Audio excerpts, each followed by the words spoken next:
Señores, en unos minutos va a estar con nosotros el doctor Álvaro Galeana, pediatra, infectólogo, microbiólogo, director del Hospital Pediátrico del Pereira Rosell, en un momento muy oportuno para hablar de los temas que ustedes imaginan pueden estar expuestos. Llega el momento justo, ¿no? Europa empezó a vacunar hoy a los menores de 12. Sí, sí. Así que bueno, el momento es perfecto. Sí, y Argentina empieza a hacerlo también, parece ser.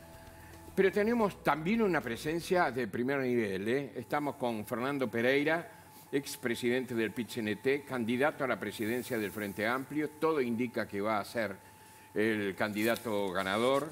No comprendo muy bien, esto es personal, es una opinión como de cualquier ciudadano, por qué el resultado todavía no ha aparecido. De la Federación Uruguaya de Magisterio, desde sus comienzos, pertenece a la vertiente artiguista. ¿Está bien decirlo así, que perteneces a la vertiente artiguista, Fernando? Sí, perdón, buenas tardes, no soy buenas parte noches. De la dirección, buenas noches, no soy parte de la dirección, pero sí soy votante del año 96 y he integrado, me siento orgulloso de pertenecer a la vertiente, no tengo problema. No he sido nunca dirigente de la vertiente. Claro.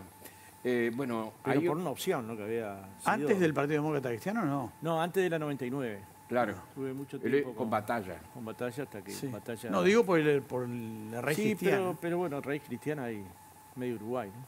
Sí. Claro. Fernando... Y con ellos tenemos que hablar. La izquierda tiene que hablar con esa raíz cristiana. Sobre todo con la raíz cristiana de izquierda, que tiene mucha inserción en el Uruguay y que en el último tiempo no le hemos hablado suficientemente claro, ni bien. Y esas distancias finalmente hay que achicarlas, hay que acortarlas. Fernando, todo indica que vas a ser el presidente del Frente Amplio.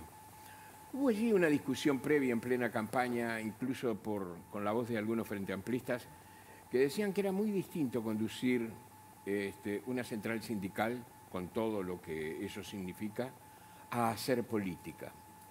¿Encuentras eso? No, y a ser presidente del Frente Amplio. Sí, nada menos. Pero la discusión era hacer política liderando, claro, un movimiento o un partido o una coalición como lo es el Frente Amplio. Sí, yo creo que tiene diferencias. Cuando un dirigente sindical se pone a discutir un convenio colectivo, pone puestos de trabajo en disputa, pone un convenio salarial, el aumento salarial o la pérdida, pone el mantenimiento de los puestos de trabajo. Cada día de tu vida pones vidas y sueños en peligro, que pueden salirte muy bien, como muchas veces han salido, o pueden salirte mal. Digamos, cuando te toca ser líder de un partido político, tenés la responsabilidad de liderar un ciclo de transformaciones si estás en la oposición, o de gobernar y también cambiar la vida. Pero no estás todos los días poniendo lugares en riesgo, puestos de trabajo en riesgo, industrias en riesgo, o al contrario, favoreciendo la perspectiva, ¿no? Claro. Entonces lo que te digo es, cuando se cree que la dirección de un sindicato es más sencilla que la de un partido político, es porque nunca se dirigió un sindicato. Claro. El que nunca se dirigió un sindicato cree que dirigir un partido político es más difícil. Tal vez el que nunca dirigió una coalición pero también piense equivocadamente. No, de acuerdo, pero yo no es que soy ignorante de lo que pasa en el Frente Amplio, ni es que no lo he seguido. Te diría que es material de estudio permanente, de los que hablan bien del Frente Amplio y de los que hablan mal. Pero también fui 10 años presidente de un comité de base, fui 4 años intendente de otro comité de base, es decir, tuve una militancia activa. Conozco al Frente Amplio no desde el lugar de la dirección tradicional, sino de la base frente amplista, que yo te diría que es el alma del Frente Amplio. Sin eso no hay nada. Pero es el sillón, no sé si lo pensó en algún momento, es el sillón de Sereñi y Tabaré Vázquez. Bueno, dije que era... Digo porque hay distintas perspectivas. Aquí estuvo, bueno, por ejemplo, el candidato del Partido Socialista dice, no, debería ser una dirección más bien colegiada. Otros dicen, no, el papel de Fernando Pereira va a ser de un componedor, administrador, porque es su característica. ¿Cuál va a ser? ¿Va a ser un líder firme que le diga al MPP, ¿usted hay que hacer esto? ¿O al Partido Socialista hay que hacer esto? ¿Como hace Sereñi? ¿O va a ser un componedor? El menor tiempo posible en Colonia y Ejido, el mayor tiempo posible en la calle, que es donde está la gente. Pero a los es partidos, donde late, donde vibra, donde construye. Luego hay eso es lo que hizo hasta ahora. Sí, y lo voy a seguir haciendo. Está bien, pero para conducir una coalición hay que yo parto de la base de que si un grupo de sectores importantes del Frente Amplio me fue a buscar por estas características. Si yo no aplicara estas características, no estaría siendo fiel conmigo mismo. Dicen que por componedor. Bueno, una parte es componedor, pero otra parte que está pasado mi vida en la calle, digamos. Yo soy de los de abajo, entiendo lo que le pasa a la gente que de trabajo. Eso está claro, pero en Y referencia voy a la a tratar de estar conducción, ahí. ¿va a ser un conductor, un líder personal o como decía aquí Sibila, por ejemplo, que él cree que debe ser una dirección colegiada? Y voy a ir a lo colectivo, como he ido toda mi vida. No sé conducir de otra manera. No me asusta vivir solo, ya lo dije muchas veces. Me asusta pensar solo. Y pensar colectivamente lleva más tiempo, pero también son cosas más consistentes, más duraderas, más fuertes. Hay que ver que esta coalición de izquierda tiene 50 años. Sí, sí. Entonces, esa coalición es de mucha paciencia, de mucho tiempo dedicado a la unidad, de mucho tiempo dedicado a la diversidad. No es una unidad ideológica. Dentro de la izquierda conviven muchas formas de ver el mundo, y la nación, y el progreso. Pero sí es una unidad programática.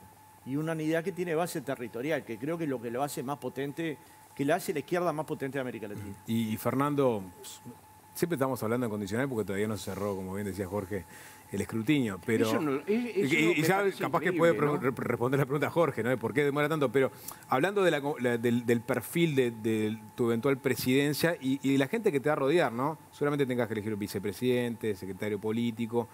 Esa gente, ¿no?, con la que te vas a rodear, ¿es gente que va a representar los sectores mayoritarios del Frente Amplio? ¿Es gente de tu confianza? ¿Por dónde va a pasar tu decisión? Yo puedo proponer dos cargos y después puedo proponer los presidentes de cada una de las comisiones. Pero en esos dos cargos, gente de mi estricta confianza. Confianza. Que no responden a los sectores mayoritarios y si responden no es por eso que los elijo. ¿Los tenés pensados? Sí, totalmente. Lo de puede la saber? mujer joven Sí. se mantiene porque Sí, eso generó claro, mucho sí. malestar. Claro, pero es que el Frente Amplio precisa de renovación generacional. Entre las mujeres del frente generó Sí, mucho malestar. Pero la vida genera malestares. Mantiene Yo esa fui idea. a hablar La mujer con las joven. compañeras y le dije acá, no hubo un intento de cosificar. Tengo dos objetivos, renovación generacional, paridad, y tengo que dar señales claras y las voy a dar. Tanto para los nombres de mujeres en la dirección como para los nombres de Pero, varones. perdón, Fernando, pero vos decís que no importa si pertenece a un sector grande o no, las personas que te Para acompañan. estos lugares no. No. Y no hay chance de que, si no tenés gente de sectores pesados, quedar un tanto aislado, o sea, quedar por fuera de la cocina política real que sea en el Parlamento, que se da, El digamos. Frente Amplio no se puede dar ese lujo. Frente Amplio tiene el objetivo de construir la izquierda de los próximos 30 años. Si nosotros nos aisláramos a nosotros mismos, estaríamos haciendo un acto político contra la izquierda imperdonable, que la gente no nos perdonaría. Con lo cual, mi temor de quedar aislado no lo tengo porque el Frente Amplio es consciente de que construir esa izquierda del futuro necesita amplitud, necesita hablar con la ciencia, necesita hablar con la intelectualidad, necesita hablar con la cultura. Y no necesariamente para que esa gente se sume al Frente Amplio, para empezar a construir conocimientos, a la ciencia vinculada al agro, pero también necesita hablar con los cooperativistas, también necesita hablar con los empresarios, también necesita hablar con los productores agropecuarios. Y esa fuerza que se amplía hacia el resto de la sociedad tiene que ser muy amplia. El frente tiene que ser más frente y más amplio. Y es una necesidad política. Entonces no tengo ese temor. Si me pasara, evaluaré en cada momento. Yo tampoco es que tengo un único objetivo en mi vida, ni quiero vivir de esa manera. O sea, no es que llego a una silla para quedarme pase lo que pase. Parto de la base que los sectores que me propusieron entendiendo estas cosas que yo estoy planteando acá. Nada de lo que le estoy planteando acá no lo planteé cuando me hicieron el ofrecimiento, porque no es que una mañana me levanté y dije, hoy me levanté con ganas de ser presidente del Frente Amplio. Nunca pasó eso. Es el honor más grande que me hayan hecho. ¿Es el inicio de una carrera política? O sea, después puede O el venir final. el Senado, puede venir... O el final, porque... No, pregunto yo. Porque mi objetivo es terminar el periodo en el Frente Amplio. Y con esto lo que le estoy diciendo claramente, no voy a ser candidato en 2024. A nada, Esa te la pregunto. a nada. Ya está Entonces, resuelto totalmente. Bueno, en mí seguro. Ujú. En mí seguro. Y si la vertiente te dice, vos, Fernando, tenés No, tremendo no. perfil, venite con Bueno, nosotros. pero también son de las cosas que manifesté, porque si yo digo que la izquierda, el problema que tuvo, uno de los problemas que tuvo, es que no hizo nexo entre el gobierno y la sociedad, porque el partido en el medio quedó debilitado, no puedo contribuir a debilitarlo otra vez si el Frente Amplio llegara al gobierno. Y aún si fuera oposición, porque pensar la izquierda de 30 años, una posibilidad es perder, no hay batallas finales. El referéndum no es una batalla final, la elección 2024 no es una batalla final, el 2019 no es una batalla final. La batalla final, si la perdés, es si perdés el alma, si no tenés un programa para presentar, si no tenés alternativas al modelo actual, si no sos capaz de debatir con dignidad con el gobierno, que eso sin insultos, sin agravios, sin adjetivos, pero sí colocando el dedo donde efectivamente el gobierno falla. Entonces, digamos, esa es la batalla que no podemos perder. Las otras son contiendas electorales que dependen de 1000 factores, pero para disputarla en buenas condiciones, el Frente Amplio tiene que animarse a cambiar. Yo no le puedo decir a la sociedad, quiero transformar el Uruguay, quiero transformar la matriz productiva, quiero generar una educación de calidad, quiero transformar el mundo, a veces digo, y después no animarme a transformarme a mí mismo. Porque, digamos, nadie cree al que no se anima a transformarse a sí mismo. Así que el Frente tiene que ir a un ciclo de transformaciones muy profundo. Fernando, recién le decías a Alfonso que concretamente tu tarea va a ser estar en la calle, con la gente, conocer sus problemas, dialogar, conocerla, etcétera, etcétera. Pero en el medio pueden pasar muchas cosas. Por ejemplo, puede pasar algo que tú aludías recién. Por ejemplo, el referéndum puede perderse el 27 de marzo. Incluso las encuestas están diciendo que en este momento no es mayoría, concretamente la corriente que el PIT-CNT y el Frente Amplio llevan adelante. ¿Qué pasaría dentro de la coalición de izquierda si pierde el referéndum? Nosotros nos hemos acostumbrado a que las fotos las miramos y creemos que son fotos inmodificables.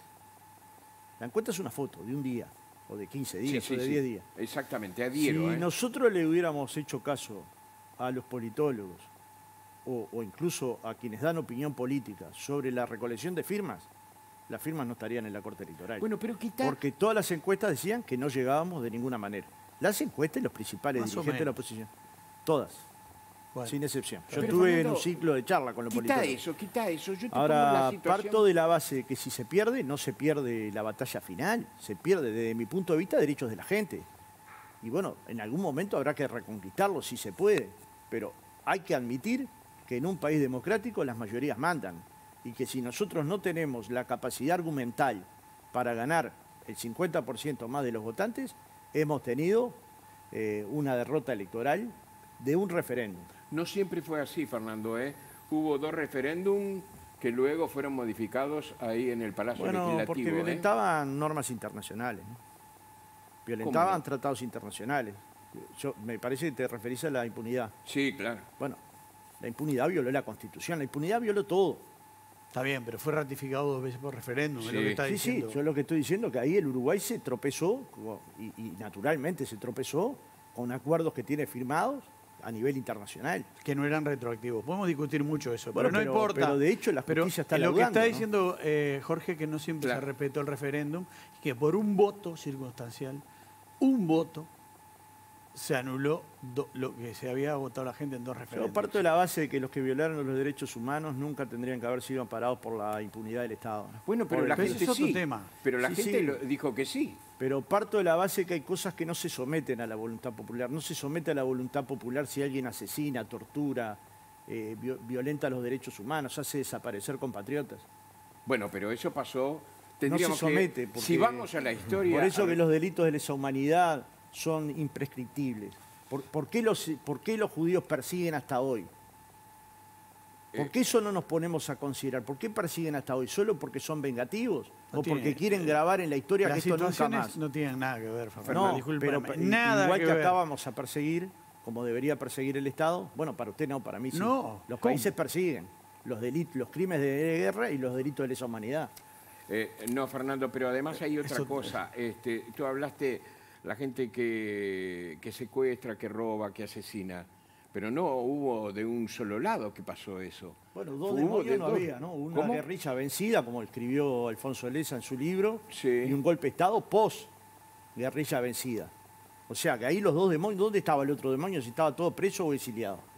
Hubo un demonio que fue por todo el Partido Comunista, por todo el Partido Socialista, por parte del Partido Nacional, que persiguió y asesinó a Wilson, a Miguelito Gutiérrez Ruiz, a Gutiérrez Ruiz y a Rafael Miquelini, y a Agüita. No, a Rafael no. A Selmar. Entonces, digamos, ahí hubo un proyecto político de derrocar y de exterminar. Bueno, pero de eso no tenía duda nadie, ¿no? Ni Wilson, que fue el que la votó. Nos fuimos de viaje, ¿no? Pero quiero preguntarle por el futuro. A ver, Fernando Pereira se vino con el PIN, ¿no? Rosado. Ya aceptaron que la papeleta es la rosada, no hay mucho que hacer.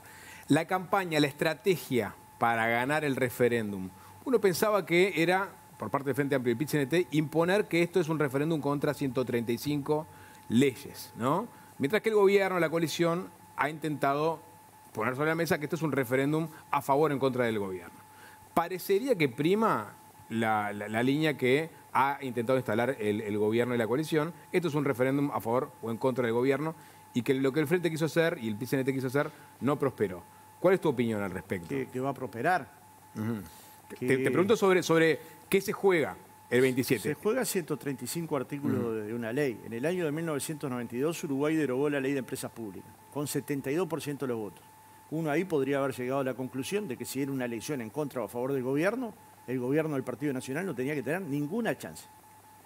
Volonté perdió por 15.000 votos con el doctor Sanguinetti 2 años después, 1994. Es decir, elecciones de mitad de periodo. Sanguinetti Uruguay, que apoyó la derogación, ¿no? Sí, la apoyó a último momento. Bueno, pero todas ganó, las encuestas mostraron que fue un vuelco, ¿no? Pero ganó por muy poquito, ¿no? En la elección nacional. Sí. Entonces, ¿son elecciones de mitad de periodo? Te digo que no. No es una elección de mitad de periodo. No es una elección contra o a favor del gobierno. La historia lo demuestra. Estos datos lo demuestran. El Partido Nacional había quedado detonado después de esa derrota. Pero vos a la ciudadanía, ¿cómo la convocás? Con elementos, explicando algunos artículos. ¿Y es suficiente eso? Bueno, yo pienso que sí.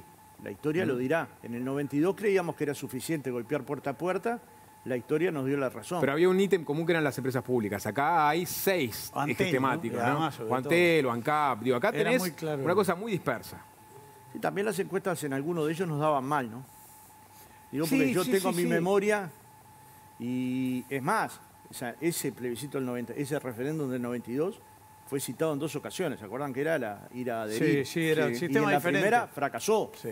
O sea, ahora todo nos parece que fue muy fácil. En ese momento del primer fracaso hubo discusiones. Yo estuve en esas discusiones para ver si se seguía con el segundo intento o no. Y primó la idea de seguir y de hecho lo conseguimos. Es decir, cuando uno empieza una campaña, la única opción posible es construir la mayoría. Y todas las herramientas para construir la mayoría. Y una vez el que gobierno está jugado, lo está haciendo, tratar de ganar siempre. y el gobierno lo está haciendo y nosotros también. ¿Qué es lo que la gente va a creer? Y hay que esperar algunos meses. Yo creo que nos va a creer a nosotros. Creo que de verdad estamos construyendo la nueva mayoría, como de alguna manera pasó entre octubre y noviembre con el balotaje, ¿no? Todas las encuestas volvieron a decir que era imposible que Daniel Martínez alcanzara a la coalición, porque la distancia que se había producido era muy grande, y sin embargo, un punto y monedas con las que la calle Pousa ganó el balotaje, ¿no? Fue imposible. Fue imposible, sí, pero las encuestas. A las 12 de la noche no pudieron... No, pero decían con diferencias importantes, ¿no? 7 puntos, 8 puntos. Si quieren traigo los recortes. A las 6 de la tarde sí. A las 6 de la tarde, 7 de la tarde, esa era... Entonces, bueno, esas encuestas que yo no estoy diciendo que se hagan mal. Estoy diciendo que las fotos las cambia la política. Que si la política no cambiara la realidad de las cosas, los partidos no harían política. Mi comentario era no por el lado existiría la política. No existiría la política. Era por el lado de que, bueno, el gobierno logró imponer que esto es una elección de mitad de término, entre otras cosas porque pero el no gobierno lo tiene buena... Bueno, si miramos las encuestas y miramos también la aprobación que tiene el gobierno en este momento, bueno, al gobierno le sirve, obviamente, que la gente lo tome de esa forma porque ha mostrado una aprobación importante. Mientras que ustedes dicen, no, esto es 135 artículos, es lo que hay que... Nosotros juntamos 38% de los votantes de la elección de octubre. O sea, casi el total, por Front 39. Sí. Entonces, hay que ver si ese es el piso. ¿no? Bueno, esperable por nadie. Ninguna encuestadora nos dijo no, yo digo razonablemente el frentista que el que votó en octubre iba a votar. Hay que encontrarlos a todos, ¿eh? Porque, digamos, decirlo es fácil. Votaron chicos de 14 años, ¿no? No, pero estamos hablando de la Junta de Firma. ¿Y el resto dónde está entonces? Para mí, nosotros estamos construyendo una nueva mayoría. Para vos, está posicionándose mejor el gobierno. No, yo miro las últimas encuestas. Y lo vamos a ver únicamente un día, el 27 de marzo. Porque las encuestas es un dato que hay que tomarlo. No, pero... Dentro de esas encuestas dicen que lo fiable del voto es tan endeble que hay como 30% de los votantes que votarían posiblemente la opción del gobierno que tienen enormes dudas. Si nosotros le llegamos y le sacamos las dudas, en los dos esas lados, encuestas, ¿no? sí, Qué frágil el voto. Pero bastante un mayor poco de un más lado en que el del otro lado. Entonces, bueno, hay que leerlas más completas, hay que segmentar, hay que visitar hogar por hogar. Y esta es la ventaja que yo creo que tiene el Frente Amplio en relación a los partidos, al resto de los partidos. Tiene una militancia que aun cuando no se disputa cargos, están dispuestos a golpear todas las puertas de las casas de todas las ciudades y de todo el país. Y esto, ¿quién más lo tiene? Creo que nadie. Ahora, Fernando, tú dices entonces que si se pierde en el referéndum el próximo 27 de marzo, no hay consecuencias internas dentro del Frente Amplio. No, yo digo que no hay consecuencias electorales. No, Consecuencias políticas hay. Eso es otra Consecuencias cosa. políticas hay. Nadie no va a hacer un análisis de por qué perdimos, nadie va a dejar de pensarlo. Pero al otro día, a la mañana siguiente, como dijera el general Sereni, hay que volver a proyectar la izquierda del futuro. Y si ganamos, lo mismo. Al otro día habrá gente celebrando, pero al mismo tiempo hay que proyectar la izquierda del futuro.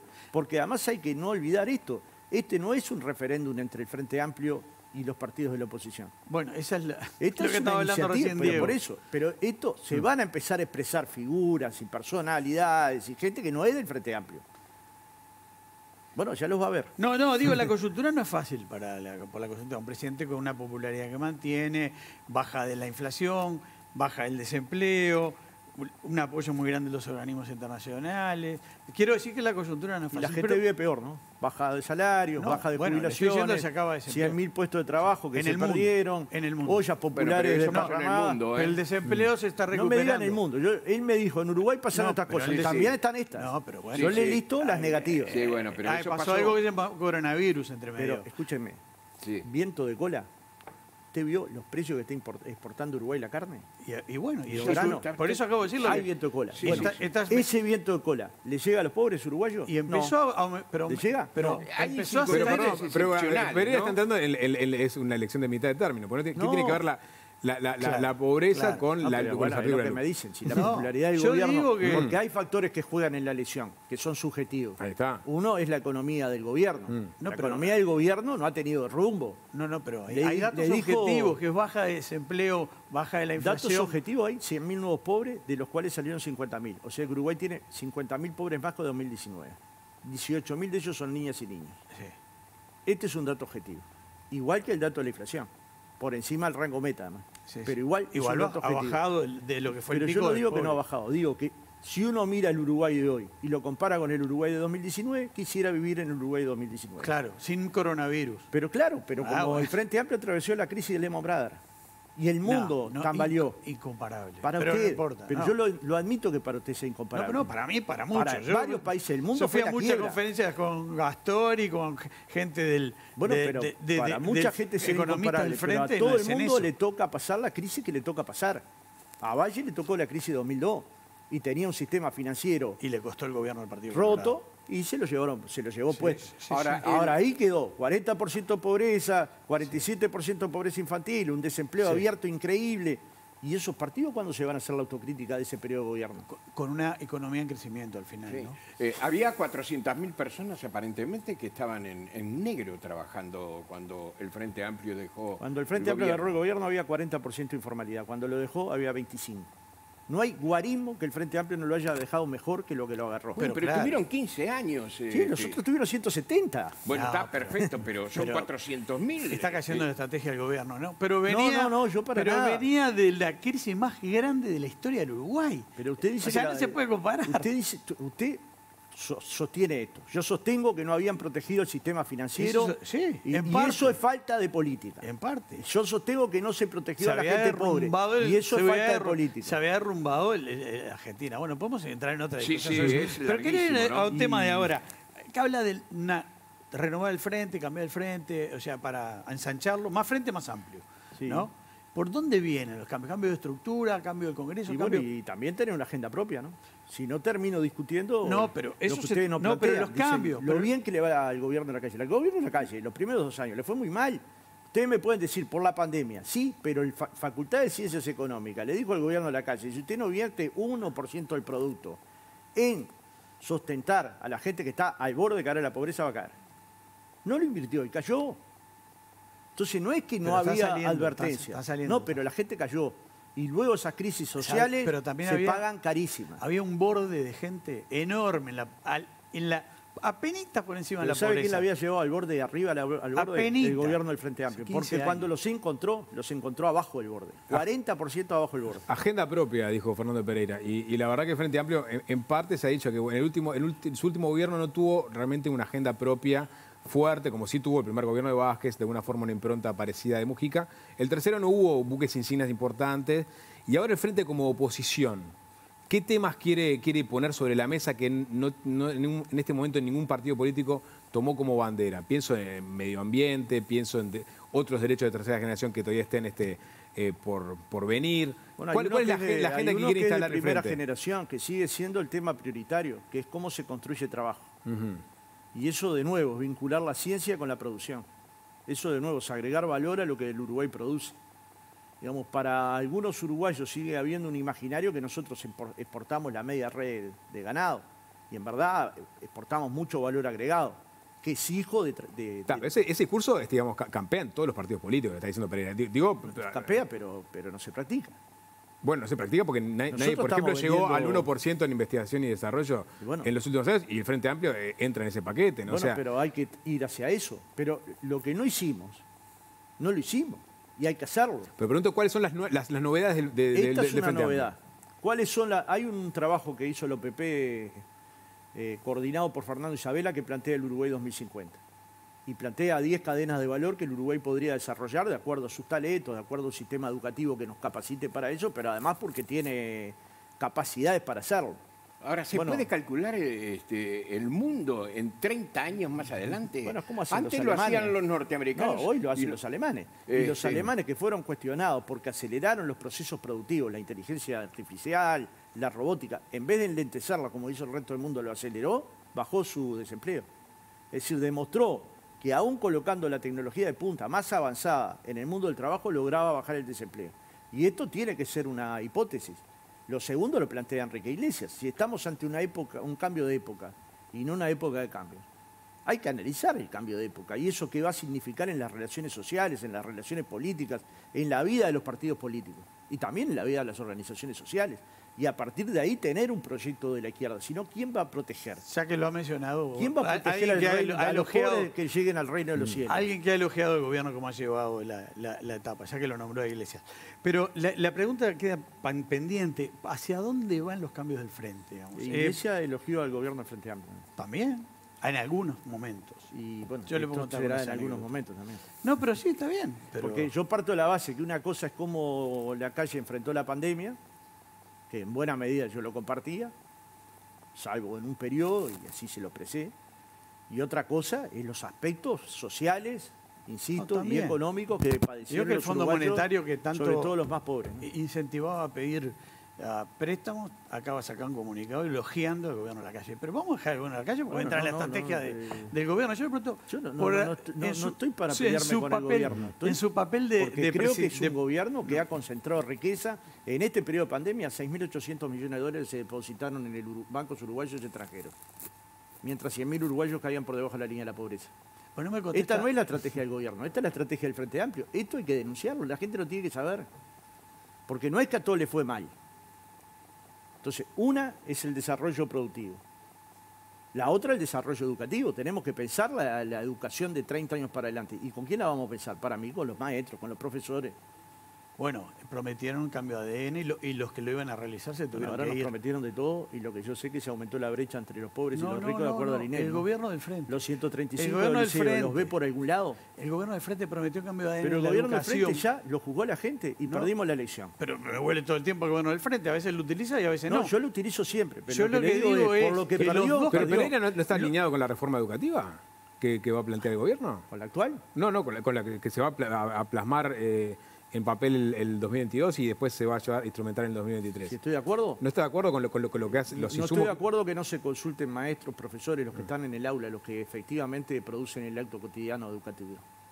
Bueno, acá dijo el presidente de Coalición que se les consulta. Una cosa dijo, pero yo le digo que no. Una cosa son los sindicatos y otra los los sindicatos y los docentes, cuando fueron a una elección con el voto secreto, los sindicalizados le ganaron 3-1 a los no sindicalizados. Claro, pero, o sea, bueno, los sindicatos representan a los docentes uruguayos. Yo lo digo, no representan. Es la práctica. Pero es clave saber cómo se para el frente en ese tema, si porque tenemos una reforma al cierre, ¿no? Informa a los sindicatos y a la población general al mismo tiempo, el vínculo siempre va a ser un vínculo deteriorado. Pereira, es así. Pereira... No me contestó hacia dónde va la reforma del frente. Pero ¿La del frente? Claro, tiene que empezar un debate interno con profesores y maestros que llegue al 2024 con una propuesta concreta de transformación educativa. No hablo solo de educación. Usted dijo que quiere un frente más amplio y que hay que hacer cambios. Yo le digo, por ejemplo... Sí, renovación generacional clarísimo. Pero yo no voy a gobernar. Insistieron mucho en cambiar las estructuras y cosas y no pudieron. ¿Usted va a ir por ese lado o va a ir por otro lado? Renovación generacional, renovación de ideas, que siempre exija una renovación generacional, paridad, pluralidad de participación y contactos con todas esas organizaciones sociales que le mencioné al principio, que son una cantidad y que hay que hacerlas periódicamente, incluyendo el Parlamento del Frente Amplio, incluyendo los directores que tienen... La estructura no se toca, por ahora. No se toca, sí. Yo vio que le dije, si queremos transformar al mundo, al Uruguay, no animarnos a transformarnos a nosotros mismos, sería un pecado imposible de admitir. Entonces, lo tenemos que transformar colectivamente. No va a llegar el presidente a decir, estos son los cambios o nada. No, va a llegar a ver cuáles son los cambios posibles, pero va a haber muchos. Fernando... pero lejos que los cambios, lejos de pensar que los problemas están en la gente que milita en los comités de base, pienso que ahí está buena parte de la solución. Fernando, hablábamos hace algunos minutos sobre los imponderables, ¿no? Un imponderable puede ser la necesidad del pase sanitario. En Argentina, acá, cruzando el charco, desde el 1 de enero nadie va a poder ingresar a un restaurante, a un cine, a un teatro, pero tampoco trabajar, tanto en la vía pública como en la privada, si no está vacunado, si no tiene su esquema de vacunación.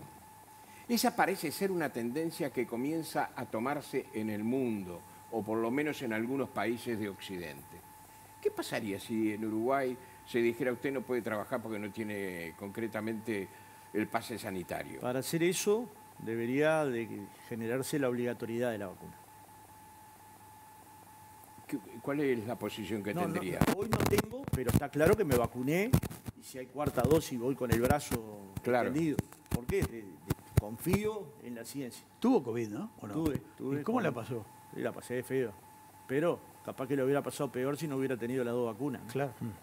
Digamos, no me agarró con la tercera que me la di. Y su señora también. Sí, pero tuvo síntomas, pero ya tenía la tercera. Con la tercera es más liviano. Entonces, parto de la base que la gente se tendría... Y este es un diferencial que el gobierno no le reconoce a la oposición. Acá en el Uruguay todos recomendamos vacunar. Y por eso hay 80% de personas vacunadas. En buena parte del mundo las oposiciones aconsejan no vacunar. Bueno, ahí está el doctor, después le pueden preguntar. Pero no son políticas, más bien, ¿no? Algunas son políticas. Acá tenemos todo ese grupo de Salle y un montón más. Pero son grupos que pueden llegar a un porcentaje de la población, pero la gran mayoría de los uruguayos, la gran mayoría de los adultos se han vacunado. Claro.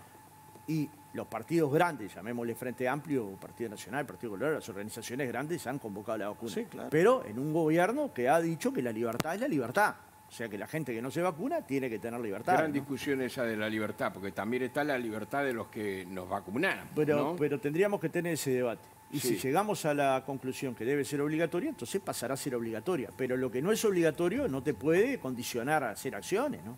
Salvo actividades privadas, porque usted como puede organizar una fiesta, decir, en mi actividad privada no entra. Bueno, pero puede decir en un restaurante, mi restaurante no entra si no está vacunado. Sí, es un debate en el mundo. En el mundo, y difícil además. Yo creo que nos tendríamos que vacunar todos, pero tendríamos que también pensar si la decisión de la obligatoriedad de la vacuna es una decisión que alguien está dispuesto a tomar, ¿no? Ahora tenemos al doctor Galeana para hablar de todo. Vamos a ver qué es lo que pasa. Pero insisto con esto, que tal vez... una de las injusticias más grandes y por las cuales todavía no hemos logrado hablar de la pospandemia es porque no se reparten vacunas donde hay menos ingresos económicos, ¿no? Otra vez el capitalismo, o llamarle como quiera. No solamente eso, hay otros factores. Está la negación concretamente. No, ¿qué negación? No llega la vacuna a África. ¿Qué negación? Bueno, lo de África es un caso del mundo. excepcional, pero estamos hablando del mundo. Pero No lo peor ahora está pasando en Europa. Pero Sí. bueno, son temas para discutir largamente. Sí, pero tienen Sí. Todos tienen la posibilidad de vacunarse. Fernando Pereira. En otros lados, cuando pasa, deja el tendal, ¿no? Sí. En caso... Y probablemente parte, el doctor lo sabrá mucho mejor que yo, pero la lectura que yo he hecho en estos días de pandemia es que no tener al mundo vacunado es la peor tragedia. Sin duda. Entonces los laboratorios, yo no digo que sean tipos con agua bendita, pero los gobiernos, el grupo de los 20 tendría que tener una participación activa para que la vacuna llegue a todo el mundo, ¿no? Fernando Pereira, gracias, y si se ratifica lo que casi todos pensamos, ¿verdad? Que usted será el presidente del Frente Amplio. Le deseamos buena suerte. Yo a usted también. Buena suerte. No nos dio los nombres, no nos dio partidos fuertes. Y disfruten de Jaime Roque, yo no voy a poder ir, pero me hubiera encantado. Creo que fui a todos, a casi todos. No, porque hizo miles, pero a la mayoría fui. Y como dijo usted, lo creo un creador único. Sí. Gracias y hasta pronto.